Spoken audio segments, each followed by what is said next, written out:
Friends, இன்றைக்கி நம்ம வந்து தர்பூசணி தோசை தான் செய்ய போகிறோம். வாங்க எப்படி செய்யுதுன்னு பார்க்கலாம். இதில் வந்து சூப்பராக ஒரு தர்பூசணி பழத்தை வச்சு ஒரு தோசையும், அதுக்கப்புறம் வந்து அந்த தோலை வேஸ்ட் ஆக வேணாங்க.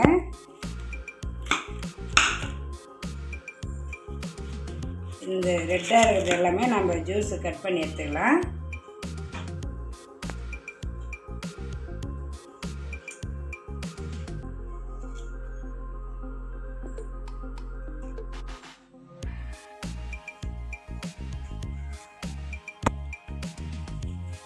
இந்த ரெட்டாக இருக்கிறது எல்லாமே கட் பண்ணி எடுத்துருங்க. மேலே அந்த ஒயிட் கலர் தோல் இருக்குது இல்லையா, அதை மட்டும் வந்து தனியாக வச்சுருங்க.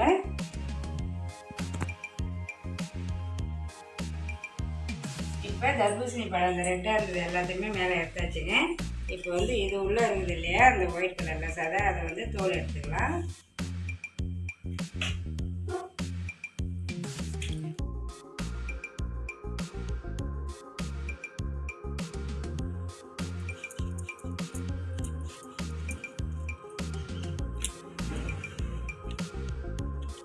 மாதிரி தர்பூசணி எல்லாத்தையும் தோல் எடுத்துகிட்டு இது ஒரு சீவலில் நல்லா சீவி எடுத்துக்கலாம்.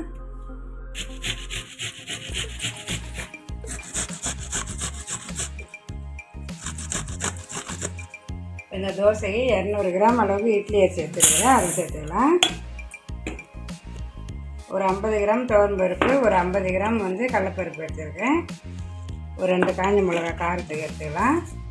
கொஞ்சமாக வந்து பெருஞ்சீரகம் சேர்த்துக்கோங்க. கொஞ்சமாக வந்து பெருஞ்சீரகம் 1 ஸ்பூன் சேர்த்துக்கலாம்.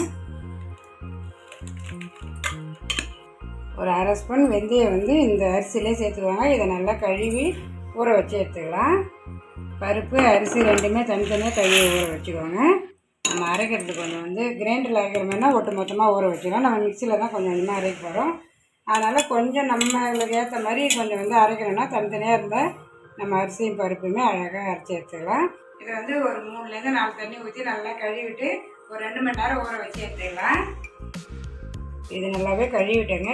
இது அப்படியே ஒரு 2 மணி நேரம் நல்லாவே ஊறட்டும். இது மாதிரி சேவலில் நல்லா துருவி கூட எடுத்துக்கோங்க. தண்ணி இருந்தால் இருந்துட்டு போகுது. நம்ம வந்து தோசைக்கு தான் அரைக்க போகிறோம். அதனால் புழிஞ்சி எடுக்க வேணாம், அந்த தண்ணி அப்படியே இருக்கட்டும்.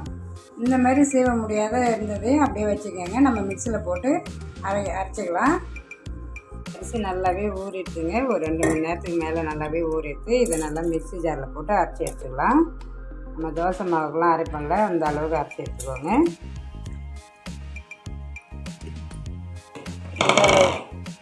இந்த அளவுக்கு இதை நல்லா தோசை மாவு பார்த்து அரைச்சி எடுத்துக்கோங்க.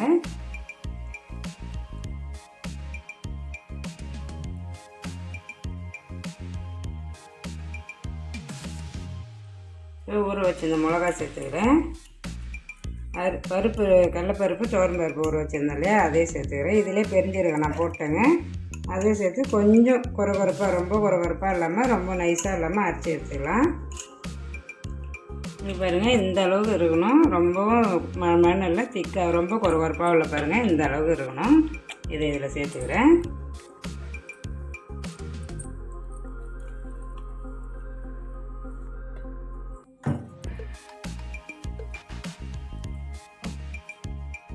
இப்போ நம்ம எடுத்து சீவி வச்சுருந்தோம் இல்லையா தர்பூசணியோட தோல், அதை புழிஞ்சிட்டு சேர்த்துக்கலாம்.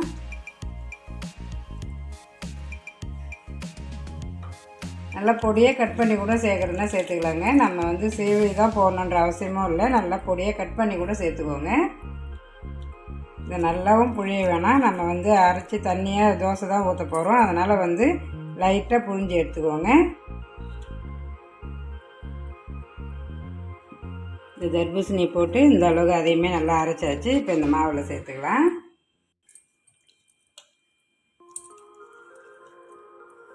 இந்த மாவை நல்லா மிக்ஸ் பண்ணிக்குவாங்க. 2 மாவையும் நல்லாவே கலந்து விட்டுக்குங்க.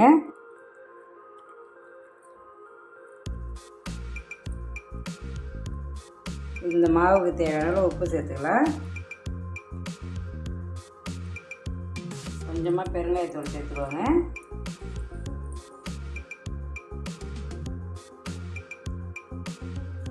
இந்த மாவு அப்படியே இருக்கட்டுங்க. இதில் வந்து பொடியாக இஞ்சி, நம்ம எப்போ ஊற்ற போகிறோமோ அப்போ வந்து இஞ்சியும் வெங்காயமும் நல்லா பொடியாக கட் பண்ணி சேர்த்துக்கோங்க. இல்லை அப்படி வேணும்னா அப்படியே கூட நம்ம வந்து கரைச்சி ஊற்றிக்கலாங்க. இதை அப்படியே ஒரு 2லேருந்து 3 மணி நேரம் புளிக்கட்டும். புளிச்சதுக்கப்புறம் ஊற்றினா இன்னும் டேஸ்ட்டு கொஞ்சம் நல்லாயிருக்கும். அதனால தான் வந்து இது வந்து கொஞ்சம் நேரம் புளிக்கிட்டுங்க. அந்த வாசனையே வராது, அந்த தர்பூசணி தோல் போட்டுறதுன்றதே தெரியாது. நல்லா வந்து டேஸ்ட்டுமே சூப்பராக இருக்கும். இப்போ இந்த தோசை வந்து கொஞ்சம் நல்லாவே புளிச்சுதுங்க. நைட்டு ஊற்றலான்னு பார்த்தா நைட்டு ஊற்ற முடியல. அதனால் வந்து இப்போ தான் ஊற்றுறேன். ஆனால் புளிப்பும் ரொம்ப வர நைட்டே 2 மணி நேரம் சென்று ஃப்ரிட்ஜில் எடுத்து வச்சிட்டேன். இது நல்லா பொடியாக கட் பண்ணேன். வெங்காயம் இஞ்சி கட் பண்ணி வச்சுருக்கேன். இது சேர்த்துக்கலாம்.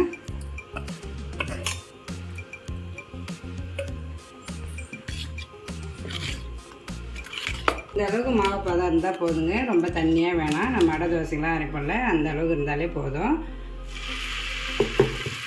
சுத்தமாக வந்து அழகாக இது ஊற்றிக்குங்க. நல்லாவே வரும். அதே மாதிரி அந்த வாசனை வரும், தர்பூசணி வாசனைலாம் நினைக்கவே வேணாங்க. டேஸ்ட்டுமே நல்லா சூப்பராக இருக்கும். நான் ஃபஸ்ட்டே ஒரு தடவை சுட்டு பார்த்துட்டு தான் வந்து நான் வீடியோவே போடுறேன். அதனால் கொஞ்சம் கூட வாசனை வரல, அவ்வளோ டேஸ்ட்டாக இருக்குது. நல்லா சாஃப்டாக இருக்குது தோசையுமே. இது நல்லாவே 2 பக்கமும் வெந்துடுது. இப்போ எடுத்துக்கலாம். பாருங்கள் எவ்வளோ சாஃப்டாக நல்லா சூப்பராகவே இருக்குது தோசை. நம்ம அடை தோசைலாம் வந்து கொஞ்சமாவது அது ஒரு மாதிரி கிறிஸ்பாக இருக்கும். இது அந்த மாதிரிலாம் இல்லைங்க. நல்லா எவ்வளோ சாஃப்டாக இருக்குது பாருங்கள். இது காம்பினேஷன் வந்து நல்லா சூப்பரான ஒரு தேங்காய் சட்னி ஊற்றிக்கலாம்.